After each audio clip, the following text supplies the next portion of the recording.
A sign is something arbitrarily selected and appointed to represent some other thing.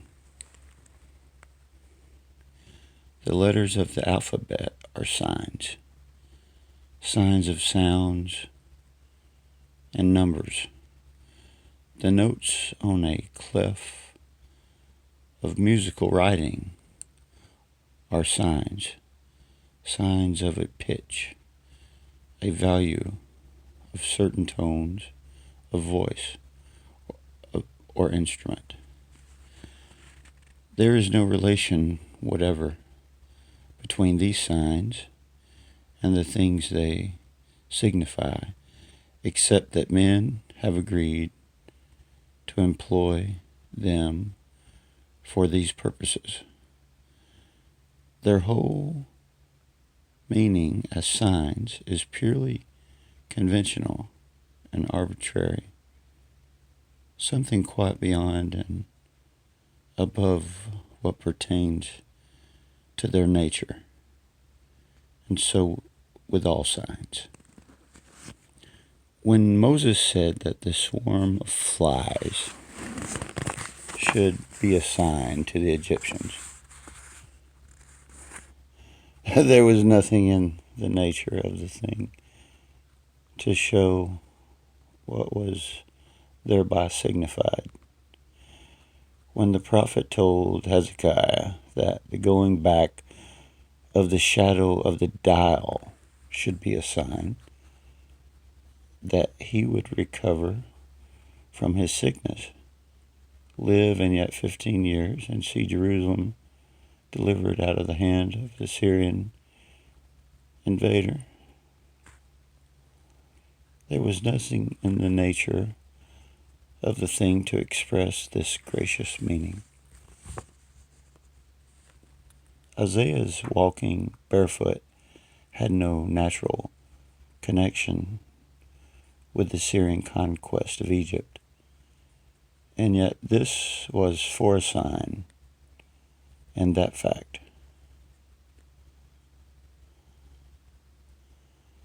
And thus whom God said of the celestial luminaries, and let them be for signs,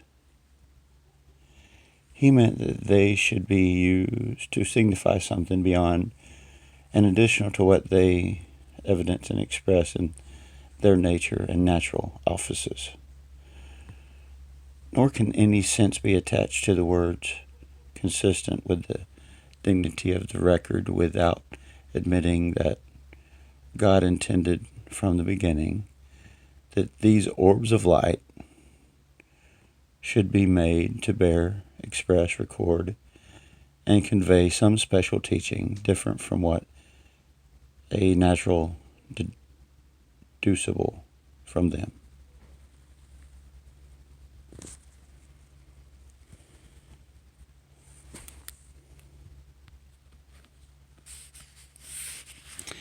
And so there is reason to think that there is, after all, some great original divine science commenced with the stars,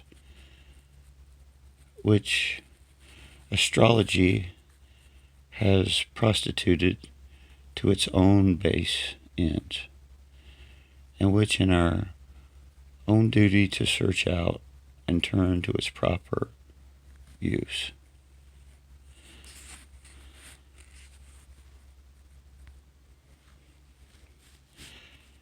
As from the oldest times, the suns and other worlds have been arranged into groups. It is not allowable to inquire whether there were not a unity of purpose or connected meaning in them, though these grotesque figures are represented as hieroglyphs which we trace to the Chaldeans and Phoenicians. In a question which Ingman, the distinguished Danish author, posed, and who was by far more persuaded of their probable reference to divine revelations than of their origin, as more commonly explained. It says Rickler, a French writer, has repeatedly asserted that the whole primitive revelation may be traced in the constellations.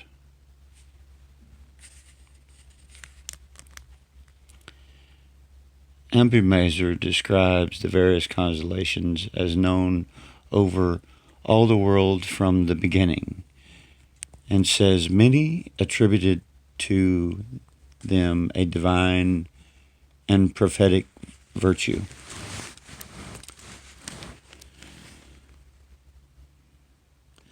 Cicero, in translating the account of the constellations by Aratus, says, "The signs are measured out that in so many descriptions divine wisdom might appear." Roberts. It's more Christianized, whatever, in the letters to Volney, accepts it as a truth that the emblems and the stars refer to the primeval promise of the Messiah and his work of conquering the serpent through his sufferings, and traces out some of the particular instances. Dupuis, in the origins of the cultus, has collected a vast number of traditions prevalent in all nations of a divine person, born of a woman, suffering in conflict with a serpent, but triumphing over him at last, and finds the same reflected in the figures of the ancient constellations. And Mr. Clark. Dr. Adam Clark says of the ancient Egyptians that they held the stars to be symbols of sacred things. Lucian and Dupuis assert the same and say that astronomy was the soul of the Egyptian religious system. The same is equally true of the Chaldeans and Assyrians. Yeah, those old calendars are constellation maps, whatever, found in the there's several temples and Babylonian temples, and dated back earlier. It's just interesting. Smith and Sessi in the Chaldean account of Genesis say it is evident from the opening of the inscription on the first tablet of the great Chaldean work on astrology and astronomy that the functions of the stars were, according to the Babylonians, to act not only as regulators of the seasons of the year, but also used as signs. For in those ages it was generally believed that the heavenly bodies gave by their appearance and position signs of events which were coming on the earth.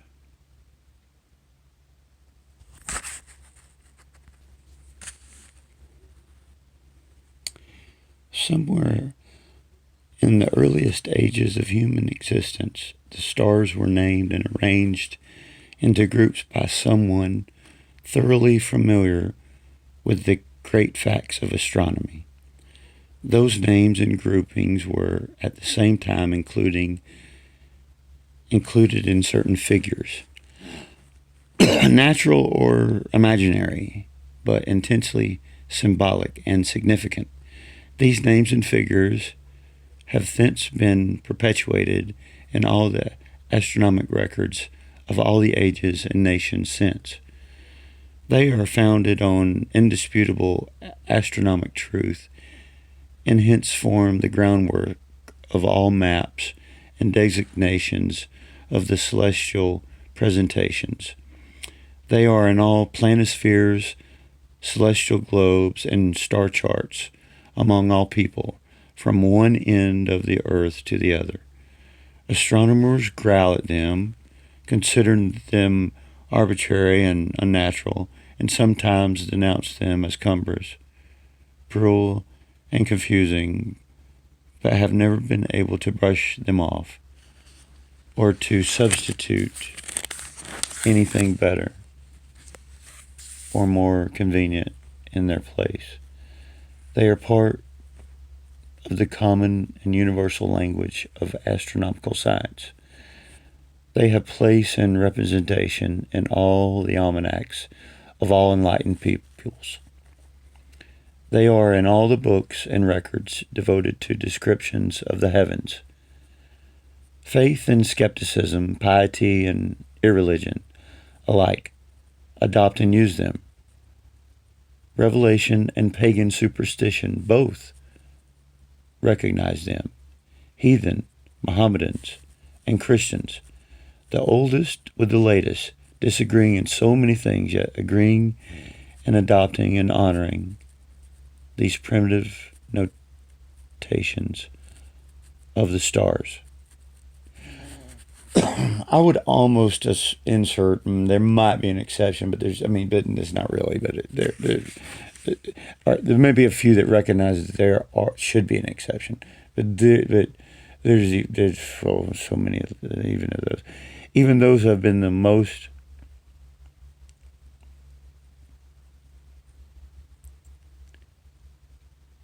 fault to find with them still employ them and cannot get on without them.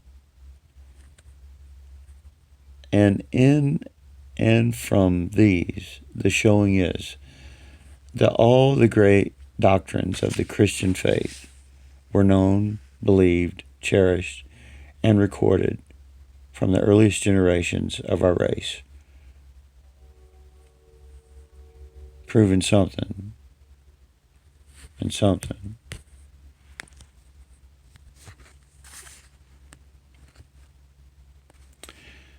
Who Job was, we do not precisely know. That he lived before the Hebrew Exodus, before the destruction of Sodom and Gomorrah, and hence before Abraham, is evidence from the character, style, contents, and non-contents of his sublime book, which is at once the oldest, broadest, most original, most scientific in all the Bible. And I'll add that some believe he might be Jobab or whatever from Genesis. It would be like the third from Eber. But I don't know as far as timeline, but original, most scientific in all the Bible. They're saying it's the oldest, from repeated astronomical allusions contained in the book, with which uninformed translators have had much trouble and done some very unworthy work. Different mathematicians have calculated that Job lived and wrote somewhere about 2150 years before Christ, which carries us back more than 1,000 years before Homer and the Greeks, and a millennium and a half before Thales, the first of the Greek philosophers. And yet already in the time of Job, the heavens were astronomically laid out and arranged in a manner as just described, with the Zodiac formed, the constellations named, the figures of them drawn and recorded, and the same accepted and celebrated by God's people as a particular adornment of the sky in which to read the Almighty's glory. Signs.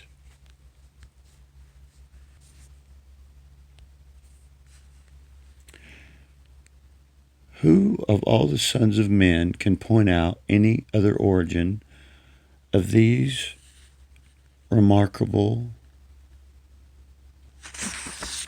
denotations of the starry heavens? Who can tell us when, where, or by whom else the zodiac was invented? Its signs determined and the attendant constellations fixed. Historical astronomy is totally at a loss to give us any other information on the subject. Hence the solar zodiac, with its 12 signs and its 36 deacons, and such and such, and such and such, and such and such, and such and such.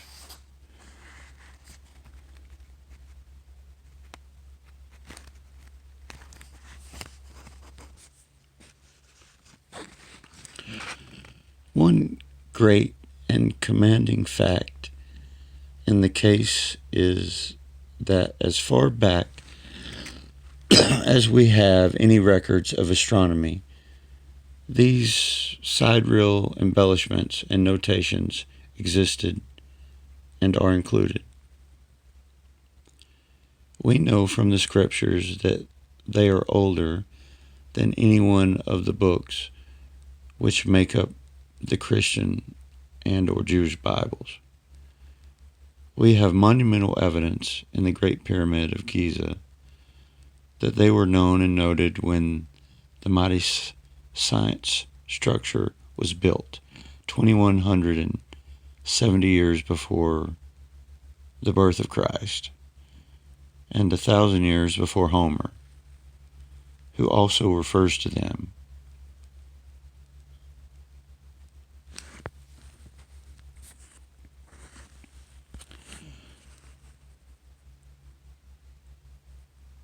The learned Dr. Sepharth, than whom there is not a more important witness living, affirms that we have the most conclusive proofs that our zodiac goes back among the Romans as far as 752 years before Christ, among the Greeks 778 years before Christ, among the Egyptians 2,781 years before Christ, and among the Oriental peoples as far as 3,447 years before Christ, even to within the lifetime of Adam himself. Riccioli affirms that it appears from the Arab astronomy that it is as old as Adam's time, and that the names preserved by it are antediluvian. Bailey and others have given it as their conclusion that astronomy must have had its beginning when the summer solstice was in the first degree of Virgo, and that the solar and lunar zodiacs are as old as that time, which could only be about 4,000 years before Christ. Professor Mitchell says, "We delight to honor the names of Kepler, Galileo, Newton, but we must go beyond the epoch of the deluge and seek our first discoveries among those sages whom God permitted to count their age by centuries, and then learn the order in which the secrets of the starry world yielded themselves up."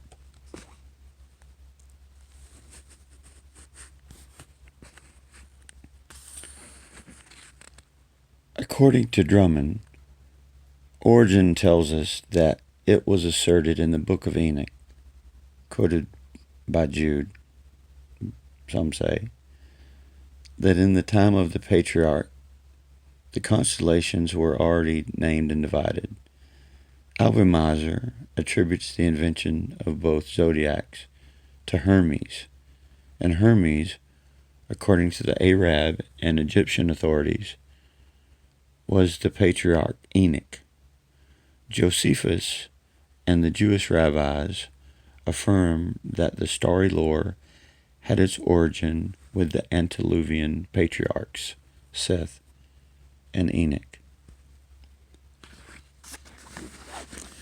It is generally claimed that the Sabbath and the week of 7 days, which it marks, date back to the beginning of the race, to the institution of God Himself at the completion of the great creation work. 7 days. But that system of the 7 days is essentially bound up with these self-same astronomical notations. We find among all the ancient nations, Chaldeans, Persians, Hinduans, Chinese, and Egyptians, that the 7 days of the week were in universal use. And what is far more remarkable, each of these nations names the names of the week, as we still do, after the 7 planets, stars, wandering stars, numbering the sun and moon among them. Hence we say Sunday, moon day, Sunday, moon day. Tuisco, or Tuesday, Tuisco being the Anglo-Saxon name for Mars. Woden's day, Woden being the same as Mercury. Thursday, Thor being the same as Jupiter. Frigidae, Frigga or Phrygia, being the same as Venus. And lastly, Saturn day, ancient is the most sacred and 7 of the 7, Saturn. And some said the Scythians were Saturn. Oh man, this is neat when you go back in history. There's all things that said that order is not, because of interpretations, perception, the order is not that of a distance. I rambled off and got off the velocity or brilliancy of the orbs named. Neither does the first day of the week always coincide among the different nations, but the successions, no matter with which of the days begun, is everywhere the same. It is impossible to suppose this mere incident by chance. In fact, the forces, the conclusion, devising and naming the 7 days of the week dates back to some primitive representatives of the race, from whom the tradition has thus generally descended, and who at the same time knew and had regard to the 7 planets as enumerated in primeval astronomy. It is now mostly admitted that alphabetic writing is as old as the human family. That Adam knew how to write as well as we, and that he did write. There certainly were books or writings before the flood, for the New Testament quotes from one of these, which is ascribed to Enoch, and Adam still lived more than 300 years after Enoch was born. All the known primitive alphabets had the same number of letters, including 7 vowels, and all began as now with A, B, C, and ended with S, T, U. But whilst we are using the alphabet every day for almost everything, we few have ever thought to remark why the letters appear in the one fixed order or succession, and why the vowels are so irregularly distributed among the consonants. Yet in the simple, everyday ABCs, we have the evidence of the knowledge and actual record of the 7 planets in connection with the Zodiac, dating back to the year 3447 BC. If we refer the 25 letters of the primitive alphabet to the 12 signs of the Zodiac, placing the first 2 letters in a sequence in a first sign, and take the 7 vowels and place them in a representative sign, then it works out. When we align them, as other ancient authors as such Saskatchewan and various other ancients say, they are to be taken in the order of the constellations. They line up.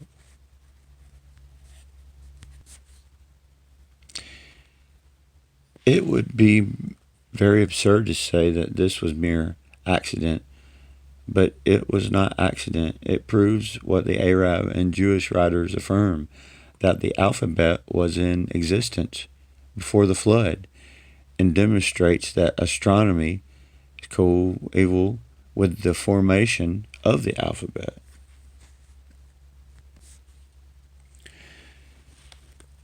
It thus appears that in treating of these starry groupings and pictures, we are dealing with something very different from the inventions of paganism and mythology, with something